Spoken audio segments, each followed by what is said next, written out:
Hi class, I thought I would give you a few pointers about the upcoming function practice worksheet coming your way due this week.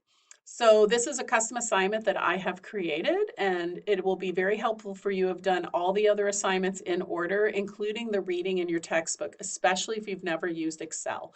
So I've already downloaded the function practice worksheet, but I just want to show you a few things within Excel. You can see, first of all, there are two worksheets in the workbook, one called function practice and one called absolute cell reference practice. I'm going to add a blank worksheet right here just so I can talk about the cursor a little bit. So first of all, a worksheet or Excel is very different than Microsoft Word, as you should have already picked up on. Microsoft Word, we spend our time formatting text and pictures and charts.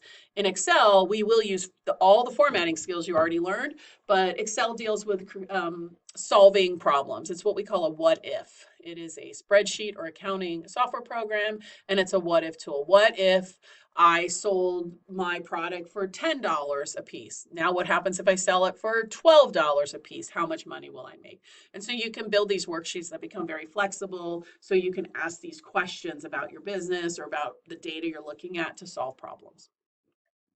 All right, within every workbook, you can have many worksheets. Like I said, we have function practice, absolute cell, and now I have this new one. To rename a worksheet, you just double click the worksheet. We're just going to call this practice. You don't have to do this for the assignment that's coming up. You don't have to add this extra worksheet. I'm just showing you a few things. I'm going to, in the lower right corner, I'm going to zoom up so it's easier to see. Whoa, what's that? That's nice and big though. And you can see cell A1 is selected. Every worksheet, every cell is designated by a column and a row. And so we call this A1. As you can press the enter or tab key or arrow keys to move around your worksheet. Control home will take you back to A1. You can click in any cell and look up here in the upper left corner. This is the name box, or you could click in the name box and type a cell, H6, and it'll take you to that cell location. Control home moves you around. Like I said, enter and tab, move your cursor down and to the right. Shift tab moves your cursor to the left, and shift enter moves you up. Okay. I'm going to go ahead, double clicking a cell puts you into edit mode. If you want to get out of edit mode, you can press the escape key in the upper left corner of your keyboard. I like to teach my beginning students to not work in edit mode at first when you build functions and formulas. I think it's a lot easier to single click versus double click, but if you have familiarity with Excel, you'll find out what method you like the best. All right, a few little tips about Excel, and then I'm just going to show you a few things with the two different worksheets. So first of all, if you type a number in and press enter, all numbers will be aligned to the right. Text or labels are aligned to the left until you format it otherwise. All right, the shape of your cursor changes. You can see I have a thick white plus, a four-way arrow, and in the lower right corner is the thin black plus called the fill handle. So the thick white plus is used to select ranges of cells. I can click, hold, and drag down and to the right or up and to the left or wherever to select a range of cells. If I place my cursor on the edge of the cell, when I see that four-way arrow, I can click, hold, and move the cell. That allows you to move it. And then the last one is the most powerful one, and you'll use it the most. It's called the fill handle, and that copies contents of a cell. So all you're going to do is hover your cursor over the lower right corner, pull the handle down, and in this case, it's copying the number 1 into all the cells. If I go 1, 2, and I select this range of cells, I've now selected a pattern, and when I use the fill handle, Excel recognizes that and will increment it. Here's another one, 2 and 4. What do you think is going to happen when I select these two? 2, 4, 6, 8. It's even smart enough to understand if I type Monday in and use my fill handle, it'll just keep doing the days of the weeks. Spell January, pull it down, same thing. It even works horizontally. I can type any word in puppy 1, and then it pull it to the right, and I'll get a series numerical order. So it's got some intelligence built into it. All right, coming over here to the function practice worksheet, I'm just going to give you a little guidance on this one. So in this case, you are solving the green cells with functions, okay? A formula is math you write, and a function is math Excel writes. In fact, all the functions are on this bar called formulas. There's over 400 functions in Excel, and they're pre-written for you. They have words and all kinds of different pieces of information you put into them, okay? Versus math you just write yourself. Addition, subtraction, whatever that may be. So I'll show you how to do the first one, student highest grade. I could look at Artie the Artichoke. This is like a made-up grade book, obviously. Prince is no longer alive. Okay, Elmo, Artie the Artichoke. So we did 5 homework assignments. I can see that. I want to know what the highest grade is. In cell G4, I could come along and type 78. But that doesn't make sense. I'd have to go through and manually type those in and look for the highest number in each one.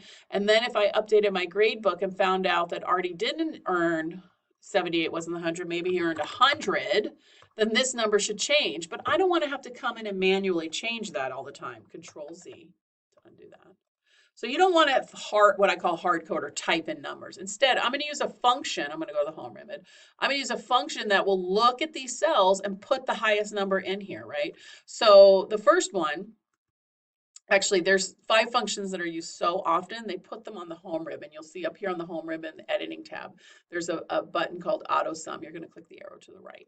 And you're going to use all of these functions within this assignment today. So we want to find the highest. The max function will find the highest number in a range of cells. So if I just click on the cell where I want my answer to appear, that's where I want my answer to appear, and insert the function, what Excel does is it'll look to its left, or it'll look above the function, and when you enter it this way, and if it finds numbers, it will automatically put those cell locations in. So in this case, it's saying the max is B4 to F4. And if you were in class, I would say, did it pick the correct range of cells? And the answer is yes. Those are the 5 cells we want to look at. So I can press enter. My cursor moved down one, and 78 is the highest number. Now here's the magic. Because I use what's called relative cell referencing, and I'm going to double click cell G4. You can see that goes into edit mode. You can see I'm linking to these cell locations. I'm putting these cell references B4 to F4. I'm going to press escape. If I use the fill handle now and pull that down, it will copy that function into all the cells. And if I double click this one, you'll see it used the max function, but it changed the locations. It put B5 to F5, escape key.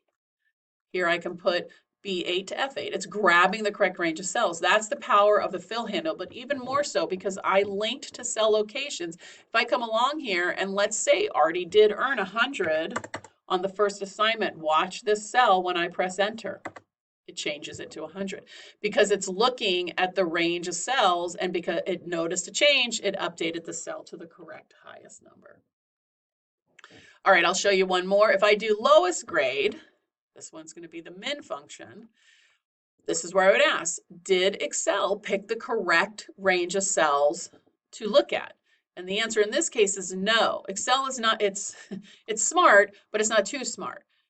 We only want to look at cells B4 to F4. We don't want to include the highest grade in this test because the highest grade is not part of the lowest grade. So all you have to do is I can either come right over here and manually select the correct range of cells in my worksheet, press enter, or Control Z. I will add it again. And if you're more comfortable coming in here and editing this from G4 to just say F4, and notice I'm not typing a capital F, that's okay, and press enter, Excel will update it to the correct function. And now I can use the fill handle, copy it down. Now I could click, hold, and drag, or if I'm super, want to be super fast, I can double click that fill handle, pull it all the way down. So that's a little bit about this worksheet. I'm also going to talk about the absolute cell referencing worksheet. Okay, so to calculate a percentage, same thing. I have all these classes. I have these are just different courses made up. Some of them you recognize, some might not be real. And I have 75 students in BPC110 and 68 students in CS105. So I want to calculate the percentage. I want to know what percentage of students out of the total amount, 75 of them make up, 68, 54, so on and so forth. So the math for a percentage is dividing the individual amount, in this case 75, divided by the total amount, which in this case doesn't exist yet. So we have to first solve the total, and then we're going to do the calculation over here. And I'm going to show you absolute cell referencing with this one. All right, so first we have to calculate a total. A total is a sum function. I can click sum, and because there are numbers above it. Excel's like, hey, are there numbers above me? Yeah. Do those look right? You want to look at it. Yeah, those are the correct numbers. I can press enter, and the total is 635. So now I want to solve the percentage. So to do this, this time we're not using a function. We're going to write a formula. This is math you write yourself, and it is going to be 75 divided by 635. But I'm not going to type 75 and 635. Instead, I'm going to type the cell locations where those cells exist. So you place your cursor in C3. That's where I want the answer to appear. Every function or formula begins with an equal sign, and I know it's going to be 75 divided by the total, 635.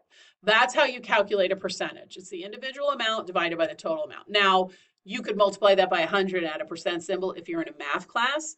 In this class, you can just format it as a percentage, which I've already done ahead of time. So I already applied the percent format. I clicked on the cell and I applied the percent format, and I had 0 decimal places, okay?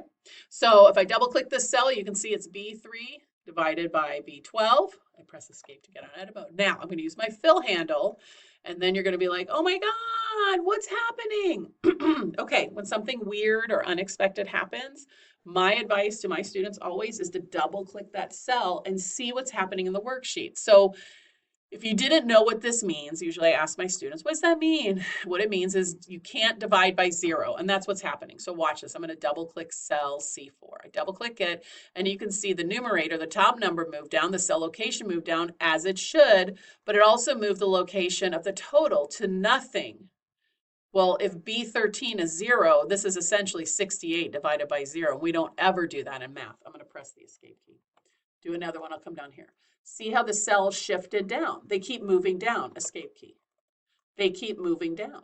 So sometimes, Control Z, we'll do it again. Sometimes I don't want a cell location to move. I want to fix the 635. I want to create that absolute. So I'm going to rewrite this formula again, equal 75, but it's really B3 divided by the total, which is the 635. Now at this point, you need to do something to the formula to tell Excel to make B12 not change. B12 has to remain B12 when I copy it down. And you can do this in one of two ways. You're going to type a $sign in front of the letter and a $sign in front of the number, and that creates the absolute cell reference. Okay. Now up here on the formula bar, if I press the check mark, that's the same as pressing enter without moving my cursor down. And now when I copy my fill handle, I got my numbers. And that's because if I double click anyone, you can see the numerator moved B5, but B12 did not. It kept it fixed. Escape key, double click. B8 moved, but B12 didn't. Escape key. All right, I'm going to do it one more time. Control Z, Control Z. I'm going to do it one more time and show you the keyboard shortcut. If you're on a Windows machine, this only works on a Windows machine.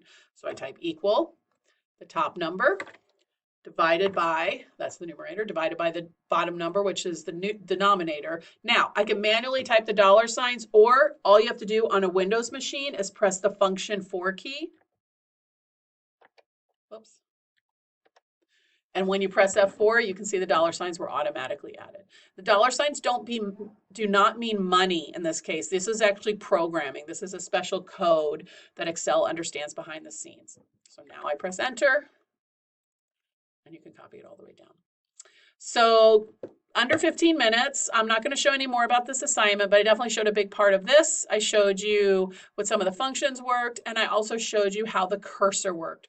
So hopefully this gives you a little bit more guidance as you head into our Excel unit.